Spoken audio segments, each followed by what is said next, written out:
I'm good. I want to later on you are mayor. Okay. One now. Incoming mayor in Lusaka, Mr. Tangala. We love you. We love you. Yes. Thank you. Muna extension for Mr. Mayor. Muna area no muna nisi. Ichi funa nisi. Which is Sumani? I'm on first. Tribe. Tribe. And then that's tribe.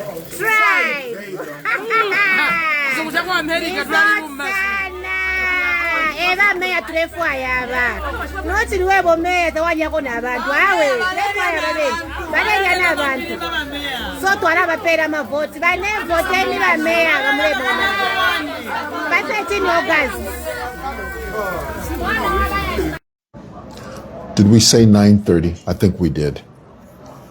Guys, it's a Friday morning. It honestly feels like a Monday. It does. When you've been through what we're doing in relation to the campaign, the whole experience it feels like one gigantic day. It's very difficult to separate Monday from Tuesday and so on. When you're in campaign mode, every day is a campaign activity until we get to the finish line. Somebody tell me if this broadcast is clear. I tell you all the time, and I will never tire of saying this. One of the most difficult things to do when you're doing a live broadcast, when I'm using the little gimbal, is that the phone has to be perfectly aligned in order to get that true line. And getting the true line is not always easy. But they have new devices now. I have an Osmo, what do you call it? An Osmo, I have this one. I think, these are the mics. I think these are the mics. I'm trying to show you here. If I can get it. I don't have it. Here it is. Oh no, these are the mics. These are the mics that I use, but I was going to show you the box for the gimbal. This is a 6, I think. They've got new ones that I think would work much better than the one I have, and I think that's something that I need to invest in. And every time they come out with new ones, we try to keep up. You know, technology moves so swiftly, so expeditiously. Sometimes it's very difficult to keep up. So I have a 6, I think it's called a DJI Osmo 6 something, but they've got an 8.5 or something like that, and I plan to get that. Somebody says crystal clear. Brian, thank you so much. I'm so glad that you guys think it's clear. Yesterday, it was a big day for us. The UPND manifesto was unveiled by our president, Hakainde Hichilema, who I must say did an excellent job at putting forward, no pun intended, this idea that we are making significant progress and there is still much more to do. And the spirit of camaraderie within the auditorium was so palpable, you could almost touch it. You really could, especially when the president walks in. John Maxwell once famously said, "Everything rises and falls on leadership." One of the things that I love about President Hakainde Hichilema, and there are many, but the reason I love this is because I actually saw this play itself out here in the CBD. When the president first announced, this was back in 2021, when he said to the public, he said to the electorate, from today, you don't have to be confined to wearing your regalia and being scared that wearing your regalia will get you in trouble if you're selling in the markets. Today, if you come into City Market or Simon Moore Lane Market, people that wear different color persuasions are free to do what they want. Of course, in campaign seasons, there are a few a few loose screws in the system. Not everybody's perfect, because we're not all automatons. Everybody's a free moral agent. But what the leader says is what the followers should do. If in fact you call a person your leader, you should listen to what the leader says. If the leader says, don't harm people just because they've got something different from what you're wearing, follow that. And that's the reason I love him for that, because the moment he announced that, if you go to City Market, you'll find a woman selling food covered in a PF chitenge, or what used to be PF, and next to a woman selling food covered in a UPN. You could never see that before 2021. That was an impossibility. It's commonplace now, but it wasn't commonplace then. So I was well impressed with the way the president delivered the unveiling of the manifesto. Also, for those of you that want to get more information, please go to the website www.upnd.co.zm, and all the information is there. And we're campaigning now. After the manifesto was launched, naturally, we are now in full gear, full-blown campaign mode. And I know somebody on here is going to start saying, aren't you supposed to be on the campaign trail, honey? We are, and we're going to be. We have a plan for that. We're, in fact, in about an hour from now, I'm going somewhere to start doing door-to-door canvassing, which is a necessary component of campaigning. Of course, we appreciate the fact that social media helps, all these digitized platforms help, billboards and so on. But nothing beats canvassing. Nothing beats walking the street and meeting potential voters and canvassing and soliciting their vote and trying to convince them to side with you when you look at them in their eyes and you shake their hand and you say, I'm standing for Lusaka Mayor, and I think that together we can make a huge, significant difference in the way the city is being run, and I'm asking you to partner with me to that end. That canvassing, priceless. Priceless. Love it. Guys, by the way, did you guys see my son, my wife and I, we have 4 children. And our youngest son, who's in university, but he's on a break now, so he's staying with us. He's a football fan. He loves soccer, and I'm not a huge soccer fan. I'll watch it every so often. When Zambia's playing, I'll watch. But I don't follow these, what do you call these, league matches?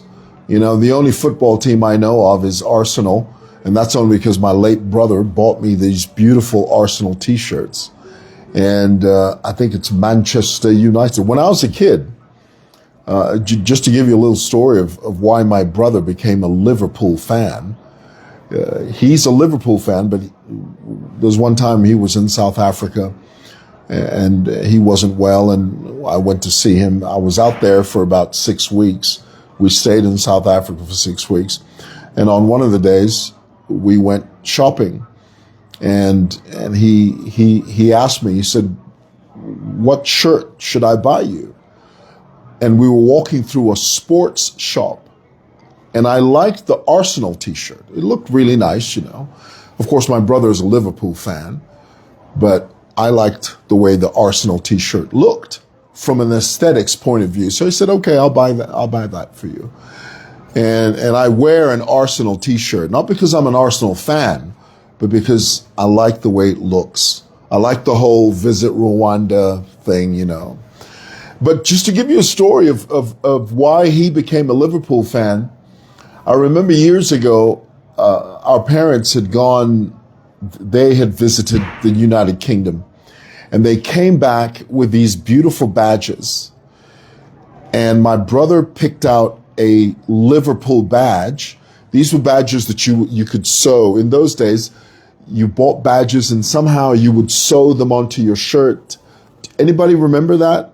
You know, you would sew the badge onto your shirt. So he picked out a Liverpool badge, and then I picked out a team called the Wolves. Have you guys ever heard of the Wolves? So my brother and I, we would watch. My allegiance was to this team called the Wolves, and my brother's allegiance was to this team called Liverpool. And every so often I'd watch the Wolves and they would never win. You know, it just seemed like every time they played, they couldn't win anything, you know. And so that's the reason I ditched watching soccer, because the team I chose they were not winners, you know. I'm not even sure if the Wolves still exist. Tell me in the comments. You just a vote from Arsenal fan. Guys, if you're going to vote based on football, if you're going to cast a vote because somebody is a supporter of a football team, then you're not doing the right thing. Vote for development. Vote for progress. We do not vote because we support a particular football team. You're fine to support a football team, but don't vote based on that. That's not the responsible, a correct thing to do. And I think deep in your heart you know that. But tell me in the comments though, because I've never followed this up. Do the Wolves? Let's see. I live in Wolverhampton. That's Bo Allen. That's what's of the Wolves. Oh, really? Is that where Wolverhampton's from? I mean, is that where the Wolves are from? I didn't even know that, you know. All right. They do exist, those Wolves. Anyway, guys, let's, oh, by the way, also let me mention to you, I was very pleased this morning while getting ready for work. My wife was in the living room and she sort of said to me, she said, oh, by the way, you know, the Salama Park people are setting up an association that deals with the well-being of that neighborhood. And this is the way it should be. In other countries, they call it the Homeowners Association. The Homeowners Association, HOA. Have you ever heard this? It's a very simple concept. If you live in a neighborhood and you are invested in a neighborhood, especially homeowners, I'm not talking about people that rent. I'm not talking about people that lease property from other people. I'm talking about people that actually build their homes, or they have bought the homes that they live in. Those are the best people to set up an association. Why? Because they are invested in that community. Ooh, deep. That's deep, boy. That's deeper than the Mariana Trench. You know what the Mariana Trench is? It's deep. And the moment you begin to grasp that, the moment you begin to understand that the best people in any community to lead an effort to better that community are the people who own homes in that community. Why? Because they are invested there. Why do you think I love my business community? I love my home community as well, because the home I live in, my wife and I, we built that house. Okay. But my point also is that in the business community here in the CBD, I am invested in this business community because I own property here. So anything that happens in and around this community, I should not only be consulted as a member of this community, but I should be involved. The same goes with the people in Salama Park. And we're very proud of that. We're proud of the people of Salama Park for igniting this initiative that says we live in this community, we are invested in this community, therefore we should be part of pushing an agenda to improve this community. Every community should have that. Don't have this attitude that the only thing that affects you is what happens within your walls. That is nonsense. I'm a big believer in, let's say you live on a road, a street, okay? You live in a community. You have typically in Zambia, we hire people, we call them garden boys or garden personnel or workers. If you have a gardener who cleans your property, it doesn't make sense that you live on a street, your frontage is clean, but your neighbor's is dirty, and you don't talk to your neighbor. That doesn't make sense. You as a homeowner are supposed to go to your neighbor and say, neighbor, boy, ina ndepianga pano. Frontage yandi ndepianga. Normally monati iwe frontage yota ulepianga. Can you sweep your frontage? Now, if you're talking to a Dwanzi neighbor, if you're talking to a neighbor who's unenlightened, maka ama tenants. I mean, every so often you run into a homeowner that thinks this way. But if you're talking to a Dwanzi neighbor who says, Iwe, don't talk to me, you just do your thing. Don't mind what I do in front of my yard. Wrong, wrong, wrong, wrong. You live in a community. What you do as a neighbor affects your neighbor, especially if it's negative. Take it upon yourself to approach your neighbor and say, neighbor, boy, inenda pianga papa front up. Can you also do the same? So that, now imagine if you're living on a street that has 10 houses, and each house, it would be a great advantage if each house, the occupants of that house owned that house, because that always helps. But imagine if each house, they cleaned their front. Each house is, they are in a covenant of cooperation. Each house, they say, no, Bane, if there's noise in our area, let's create a WhatsApp group. Let's put money together. Let's hire a security firm so that this street can be safe and secure. So that while we're asleep, the security firm that we have hired, that we are paying as a community, is looking after our neighborhood. Bane, when you see an unfinished house, and this is very common in Zambia, and this is something that should be dealt with. In a community, when you see an unfinished house, usually in Zambia what we do is that we hire people that we call caretakers. Now, a person that owns an unfinished house typically does not live there. You live somewhere else, but your unfinished house, you hire someone to look after the property when you are not there. But oftentimes what happens is that these people we call caretakers, they become landlords. They start now renting out small portions of that unfinished house. And then they say, no, this is my family. When the homeowner comes there to check, the man will say, oh no, this is my wife, and these are my wife's nieces and nephews. Munga andaweka mo 15. No, this is my wife and these are my relatives. Or as we say in Zambia, my relatives. It's not relatives, guys. It's relatives.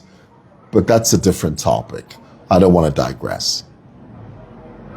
Now, when you have that situation where you as a homeowner, you have an unfinished house and you have put a caretaker in that house, and that caretaker has turned into a landlord because he's brought 10 or 15 other people who are renting to him unbeknownst to you, meaning without your knowledge as a homeowner, without your knowledge as the owner of that property.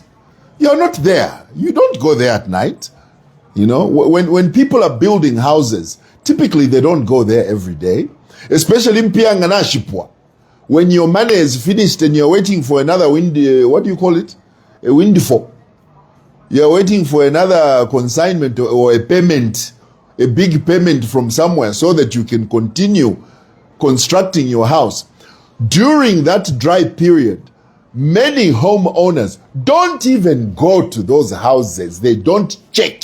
So because they're not checking, the person that you have installed there as the caretaker, he does what he wants. He can bring as many people as you won't know until the day you receive that big payment. Washipanga wabeula ile waimanomba to lekeni tuye tupushe nganda wafika panganda wasanga 115 iwe ngaba bonsi ababafuma kwe o bwana uyu mukashiwandi uyu muipwa uyu ni nchiteni uyu wakuchinsadi uyu wakasomo uyu kwa masandika uyu afumene kuntwani uyu kuchipata abati abababidi aba muri bamayo aba elio aba 4 aba bale pitafyeta bayikaleyo aba 10 mkwai beshirefe mukutandana.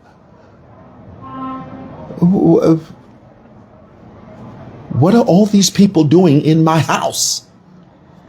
Now, on top of that, and this is where the problem is, the caretakers who have brought a whole village of people and they are renting to the caretaker, those people now begin to set up stands to sell tomatoes, onions. If ngabalu mendo balambo kushaka chasu konyagi nafuaka, they'll just start putting stands there in front of your unfinished property. They'll start now, and what they do is that they'll put one.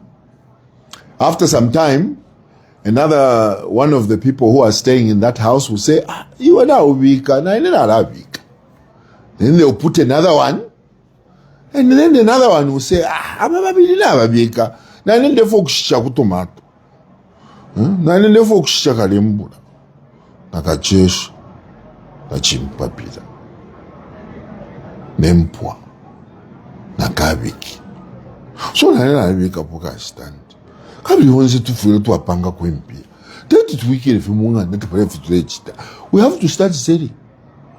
Now, when you do that, you are creating, all of a sudden now, places like Salama Park has unfinished homes that are full of sharks. In the name of who? In the name of who? That is how we survive. In the meantime, your community is being turned into an illegal market. That's the reason. You as homeowners should take responsibility of your community. Don't allow other people to control the narrative in your community. You are the ones who are invested in that community. You are the ones who have spent money to buy that plot. You are the ones who have spent money to build that house. You are the ones who own that property in that community. Don't allow people to lead the narrative in a negative trajectory in the name of who? No. Markets, if they want to sell, go to the market. Get a stand in the market. Get a stand in the market. Elio umumu inyomu mufule mwaumfikisha. Bale umumu inyomu, especially muma communities. Ngamwasanga sana utuntemba in a community like Salama Park. If you don't know muisa mkumfuati yo ushiku So-and-so's house was broken into. So-and-so's house was burglarized. Why? Because of this same issue of allowing so-called caretakers who are harboring people who are not even known to the community. Do you see where it is? So it's not, it's more than just, Emobadi Shaban. No. It is a systemic, malignant problem that is going to affect you as a homeowner, Kuntanj. Take ownership. Take ownership. Lastly, I just want to make mention. I was reading a story, in Belfast, in Northern Ireland. There is some unrest in Belfast, Northern Ireland, because the people of Belfast have decided to take the law into their own hands. They've decided to rise up against this illegal wave of immigration, of immigrants that are causing problems in their country. A young Sudanese man had killed a citizen, had knifed a citizen, and the people of Belfast stood up and said, look, immigration, you're not doing your job. You've got these illegal immigrants who are coming into our country and they're causing havoc, and you're not doing anything about it. It's the same with South Africa. South Africa, in the compounds and the townships, have recognized that immigration are not doing anything about the massive tsunami of illegal immigrants that are flooding into South Africa. And yes, of course, we can sit here and say South Africans are lazy and they don't want to do these menial jobs. That's true. That component is true. Okay. But there is another component where the townships are flooded with illegal immigrants and the South Africans are just simply tired of it. There are entire estates in South Africa, buildings, housing estates that have been converted and turned into, there are people that are building shacks inside of housing estates to house illegal immigrants. And the black South Africans have had enough of it. Now, are they supposed to be killing people? Of course not. But what it does do, it shines a light on the inadequacies of the immigration department. So when immigration in any country, when the immigration department is not doing their job, the citizens react. And when they react, it's a powder keg. It's an absolute mess.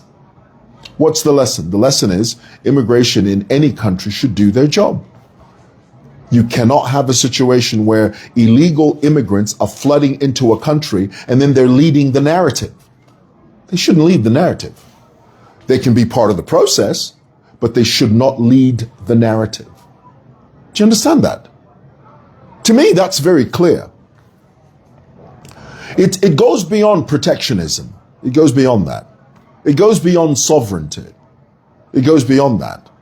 It has to do with cohesiveness. It has to do with tranquility. Because if you just open the floodgates in the name of humanity, you're going to have a problem, And to some degree, if we don't nip it in the bud here, what's happening in South Africa, what's happening in Belfast, Northern Ireland, could possibly happen here. We need a robust immigration department that is looking out for the well-being of the citizens of this country. That's what it is. We're not opposed to immigration. Of course we're not, but we are opposed to illegal immigration. Illegal immigration that gets to the point where it floods, it inundates, it becomes a tsunami, an uncontrollable tsunami that you have no control over. That becomes a problem. That becomes a huge problem. And the same way that they're acting in Belfast, Northern Ireland, the same way they're acting in South Africa could very well happen in any other country if immigration is not doing their job. Right. But in the meantime, viva México. No me importa lo que piense de la gente. Aquí contigo, mi bebé. I don't care what they say about me. I just want to be with you, my baby. That's the only Spanish I know. No me importa que piense de mí. ¡Viva México! No me importa que diez. No me importa que piense de mí. Aquí contigo, aquí contigo. I don't care what they think about me. Yeah. I don't care what they say. That's the translation. I don't care what they think about me. Yeah. I'm gonna beg you to stay. Anyway, thought I'd share that with you guys. I gotta go. I gotta go on the campaign trail. I need to be out of here in 30 minutes. Thanks for listening. Love you guys. Bye.